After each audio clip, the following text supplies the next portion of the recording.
Muy buenas a todos y bienvenidos de nuevo a Camps and More. Hoy os traigo una cámara que no solo capturó fotos, sino que también capturó miradas con su diseño, lleno de LEDs.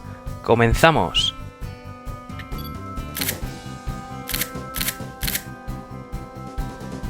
Pues sí amigos, hoy os traigo esta Pentax KS1 de 2014, el año en que el Ice Bucket Challenge estaba de moda y el iPhone 6 lo petaba, y que se quiere comparar con cámaras sin espejo por su tamaño.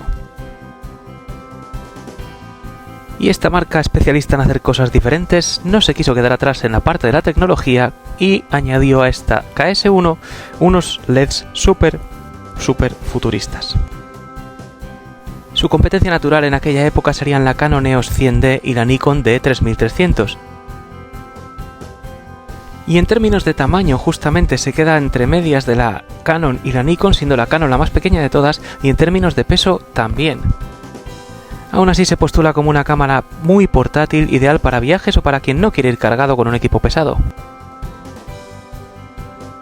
La ventaja en cuanto al peso y el tamaño frente a la Nikon, por ejemplo, es fantástica, sin embargo, el tema del grip hace que sea más difícil de agarrar que cualquiera de las otras dos. Así que si tienes manos de gigante o prefieres algo que se sienta más firme en la mano, tenlo en cuenta. Pero hablemos de lo que es diferencial de esta cámara, y esos son los LEDs. La KS1 fue la primera cámara en integrar luces LED alrededor del dial de modos, en el botón de disparo, y lo más curioso, en el grip.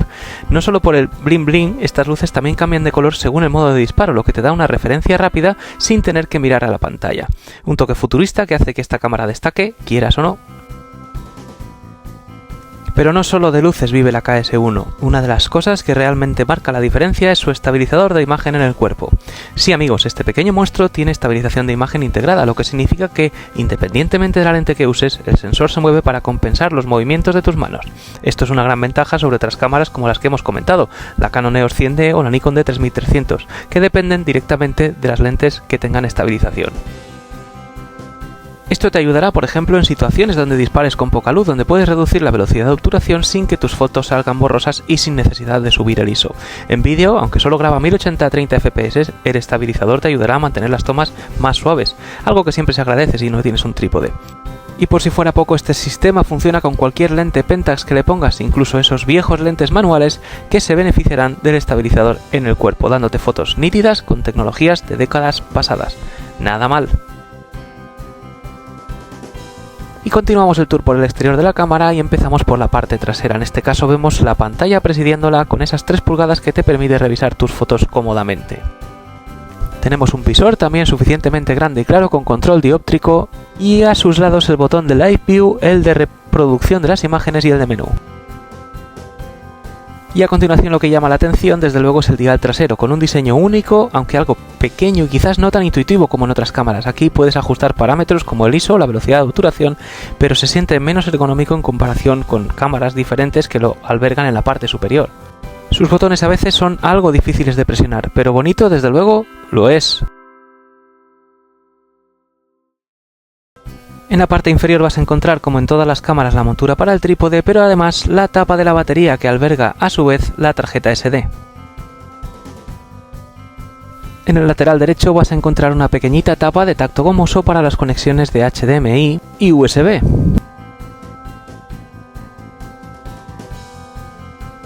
La parte frontal está presidida por ese grip que comentábamos con sus LEDs, el logotipo de SR Shake Reduction y el botón de liberación del objetivo.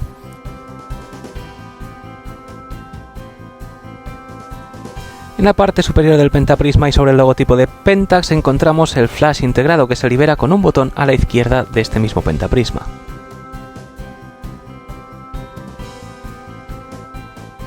Ya en la parte superior encontramos ese pentaprisma con la zapata caliente, el dial que nos ayuda a configurar nuestra cámara, el botón para la compensación de exposición, el botón de grabación de vídeo y el botón de obturación con ese LED característico.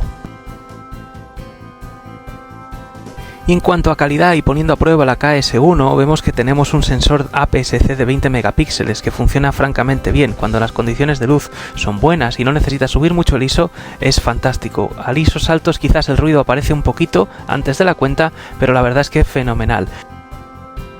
Pentax retiró hasta KS1 el filtro anti-aliasing, lo cual hace que tengas imágenes muy nítidas, y además emparejas la cámara con una lente buena como este 50-1.4, del cual os estoy dejando imágenes aquí. La verdad es que nada mal.